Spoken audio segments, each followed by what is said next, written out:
Welcome to Talent Matters, the talent management podcast from PSI. We are the world's leading talent experts, working with clients across the globe to screen, select, develop, and engage. We deliver over 30 million assessments every year, and we run development programs to develop leaders and teams and work with organisations to help them to create thriving and engaging climates in which employees can flourish and perform at their best. The world of work is changing at an increasingly rapid pace, and we want to share our leading insight to discuss the main challenges organisations are facing in 2021. We invite our guests to talk about their real-world talent and leadership challenges and how they have overcome them. Our aim is always to focus on practical takeaways for you, so thank you for listening. Hi, and welcome to the latest episode of the Talent Matters podcast. And today I'm really pleased to welcome Dan Hughes, our International Director of R&D. Welcome, Dan. Hi, Kat. Just tell us a little bit about your role at PSI. Sure, yeah. So it's great to be here. So as you mentioned, I'm Director of International R&D at PSI. I'm part of PSI's global research and development function, and we focus on the research, innovation, and development of our talent management product solutions.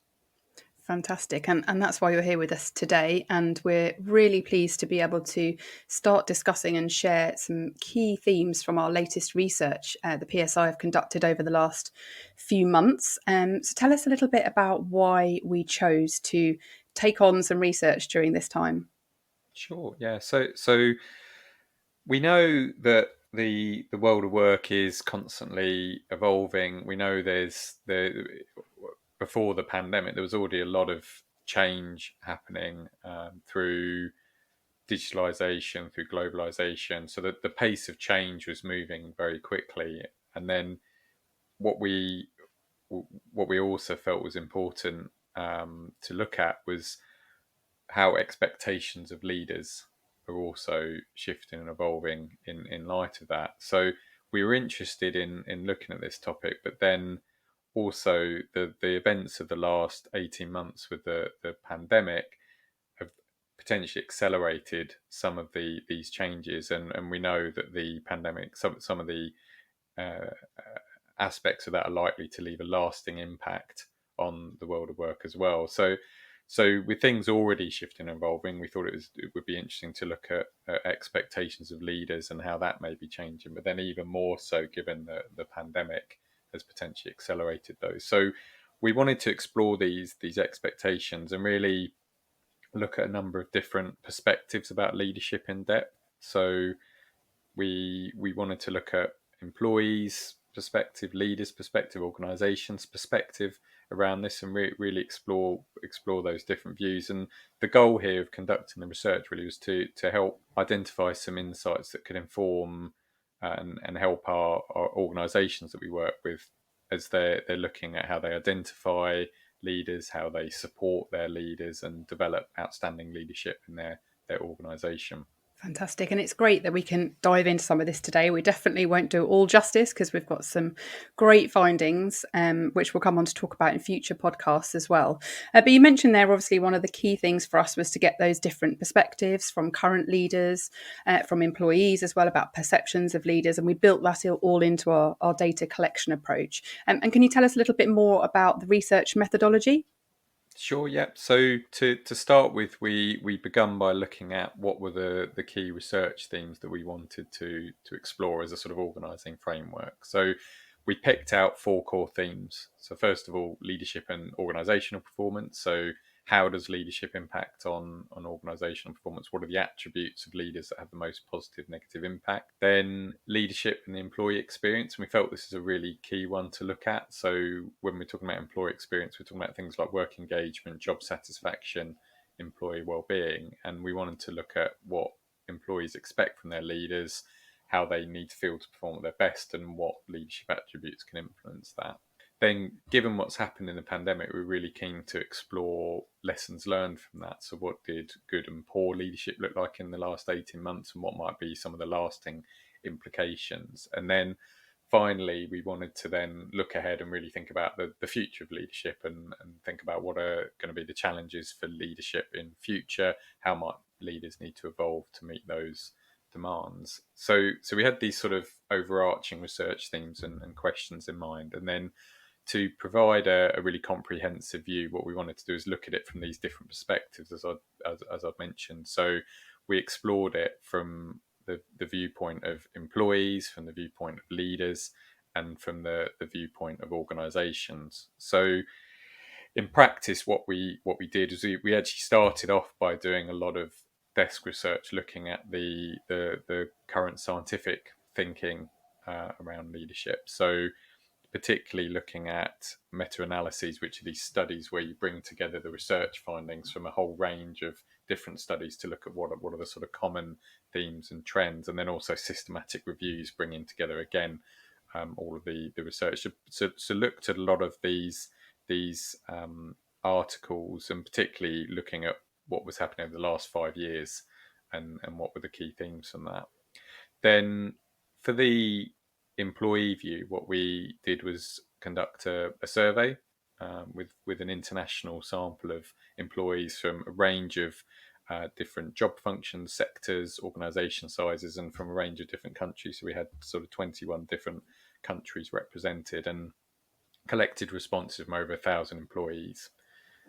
We did a similar thing for the leaders. So we also sampled a wide range of leaders across a range of countries, 34 countries, variety of job function sectors, organisation sizes again, and had over 800 leaders respond. And then to get the organisation view, we conducted some structured interviews with HR leaders within organisations to sort of understand how they were thinking about leadership and how their organisations were thinking about leadership. And we had 35 HR leaders that took part in that stage, and again representing sort of range of different international regions as well, to try and get a diverse perspective on it. Fantastic, thank you. And it's so good to hear about the kind of global reach of this study, and just pulling out some of the themes. I think we always think that maybe markets are very different, but actually pulling together those themes globally has been, fantastically interesting.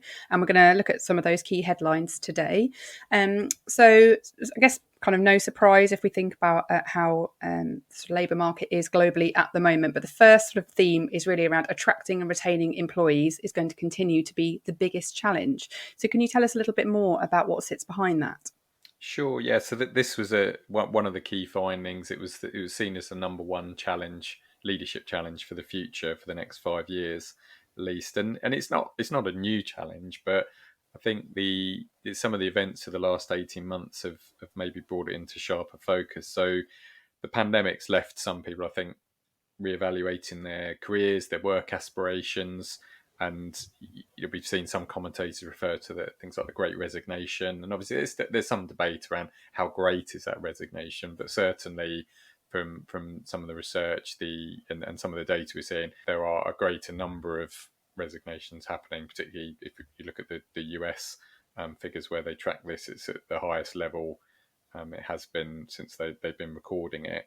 But also some of the data is actually more pointing at that people expressing that they wanted to leave and were thinking of leaving as well. So whether that will come to pass or not, you've got a lot of people really thinking about, do I want to be in the organisation that I'm in, and thinking that through. So I think you've got that aspect that's maybe accelerated or increased the focus on it. But then also, if we see one of the sort of main implications that people have been talking about a lot is the move to more hybrid working models in a lot of organisations, and if that carries through, which I think a lot of people expect it will, and be a permanent sort of feature of the world of work now, it's going to create potentially more job opportunities for the best talent, so that they may have less geographical limitations in terms of where they can look for work, and that will make it easier for them to move around. So I think these things really emphasize how important it's going to be for leaders to motivate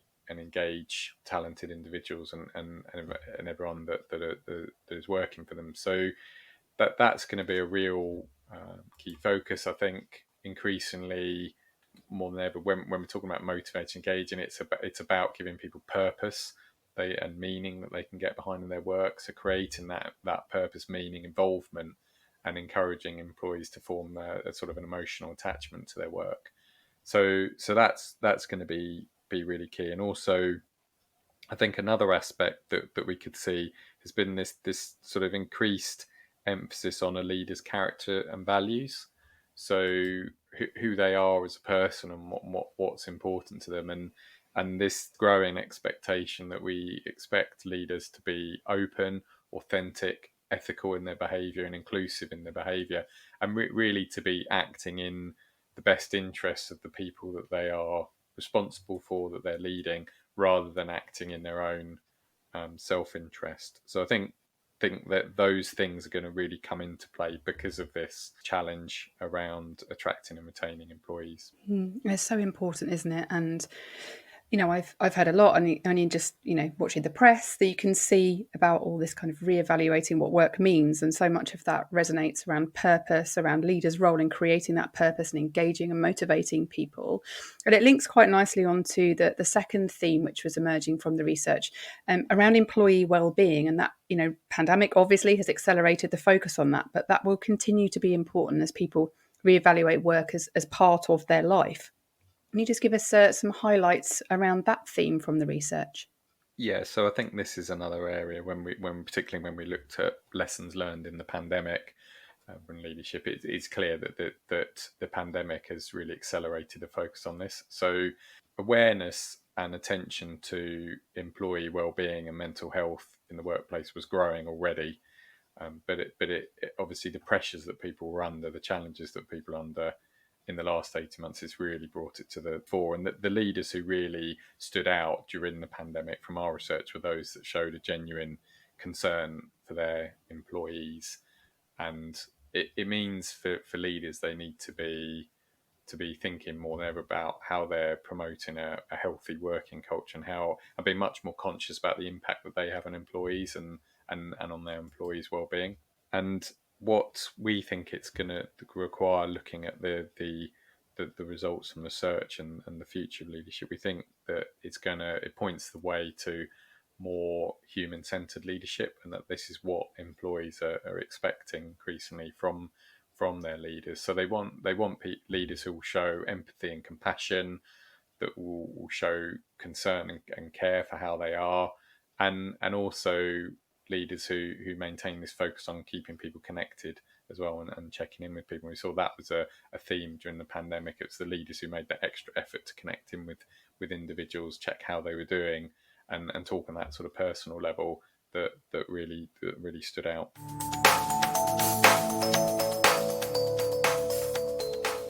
As the world of work continues to change, the role and attributes of leaders continue to be debated and reviewed. Changes around expectations of leaders have been accelerated by the COVID-19 pandemic, which has highlighted the impact of leaders on the employee experience in terms of motivation, engagement, and well-being of staff. If you would like to read more about it, you can download our research report now on psionline.com. And I think it's great to look back, isn't it? Because we're looking back at the lessons that we've learned throughout the pandemic, but the reality is we're still fighting that pandemic. We're obviously seeing it, Absolutely, rife across Europe at the moment, and so change is always around the corner. I know pre-pandemic, everyone used to say, change is a constant, and it feels like that's accelerated tenfold now, of course.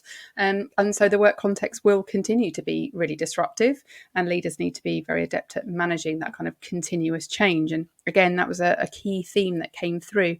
I wondered if you could share some insights from that.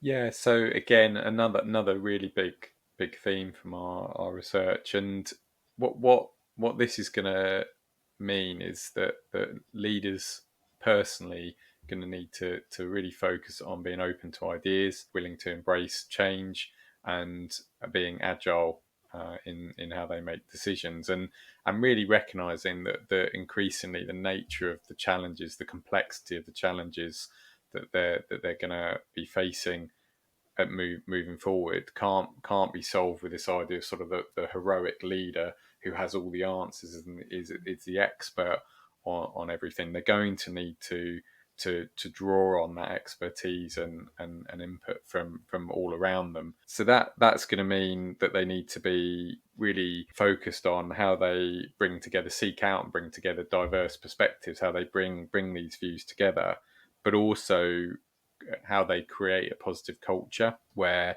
change and innovation is actively embraced. So how they create that sort of psychological safety for people to take risks, to try things, to innovate without fear of sort of reprisal or getting told off if something doesn't work. And as well, we know that I touched on already, obviously, that the hybrid working is likely to be an ongoing feature of the world of work, and that's going to alter demands on leaders as well. So they need to think about, well, how does that change, and how do they manage that in this new context? So it's going to put more emphasis on trusting and empowering employees. You're not with them all the time. You're not spending as much time directly with them, and also thinking about how to best communicate and collaborate effectively. So I think what we saw was from the research was how leaders had to adapt mainly to in some environments to the sort of remote working situation and everyone being off. But now, how does that also change when it's hybrid working and you've got some people maybe coming into the office, some not, some people coming in with more frequency than others, and how do you make that work? How do you avoid things like proximity bias around, putting more focus on people who are close to you or immediately in your sort of radar?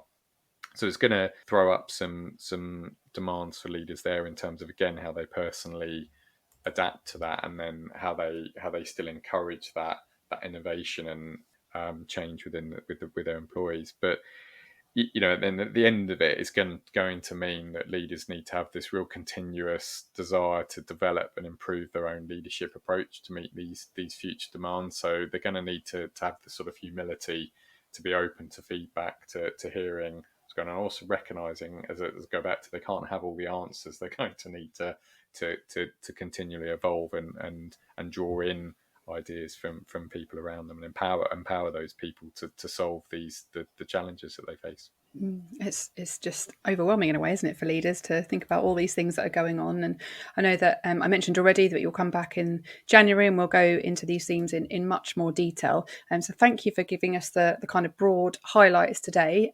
It's very difficult. I always end on a bit of a killer question. But if you could summarise this research then into kind of a key point around the main implications for organisations, what would you say? It's difficult to summarize it in a killer point. I think there's a lot of implications from the research. So there's a lot of data and information in there. I think I'll pick out two things though, if I may. Of course. That I think came to my mind more and sort of got me thinking about more looking at the data. So what one is really thinking about how organisations, how we're measuring leaders and how we're assessing their performance. And I think a lot of the research was picking up this focus on the employee experience, on things like well-being, other things. It was making me think more and more about how are we really measuring the impact of our leaders, and are we doing it in a balanced way? So obviously the things like financial results or output, productivity, those are often the easy things to see. But are we looking at a balanced way and thinking about, well what's the well-being of the people that they're leading? What's the broader impact on that, and are they leading in a sustainable way? So what is there too much of a focus just on short-term results at the expense of how people are feeling? Are people likely to leave? Are they not performing at their best because they're not happy in their work? So I think the metrics we use to assess leaders, that's one area that's got me thinking. And there are organisations now that are monitoring employee wellbeing and do these more regular checks around it. And I think that will become increasingly more prevalent. I think is important to really look at the whole impact that leaders are having. So that's one point. I think then the other point for me is with this emphasis that's likely to increase around human-centered leadership, about leaders really having the empathy, compassion, the care and the concern for their employees. Is that going to change who does and doesn't want to take on leadership roles, and who leadership really suits and doesn't suit? And exploring what are people's motivation for leadership? Why do they want to take on a leadership role? Is it because they want to generally take responsibility and have that concern for really helping their supporting employees to achieve objectives, to grow and develop, and to motivate and engage them? Or is it really just because they're looking to take the next step up the career ladder, and the only opportunity is to go into the sort of leadership positions if there's no opportunities for sort of advanced technical specialism and the like? So I think it could put more focus on who's really suited to a leadership role and who really wants it for the right reasons, rather than maybe just for their own career advancement. It's really redefining that idea of leadership, isn't it? And interesting times indeed, and lots of food for thought there. So thank you for coming along today. Thank you. Really looking forward to having you back in January to discuss each of those themes in much more detail. And if that has spiked anyone's appetite, then the full research report is now available to download at psionline.com. If you would like to hear more about the solutions discussed in today's podcast, or you would like to join a future podcast discussion, please visit psionline.com/talent. Thank you for listening.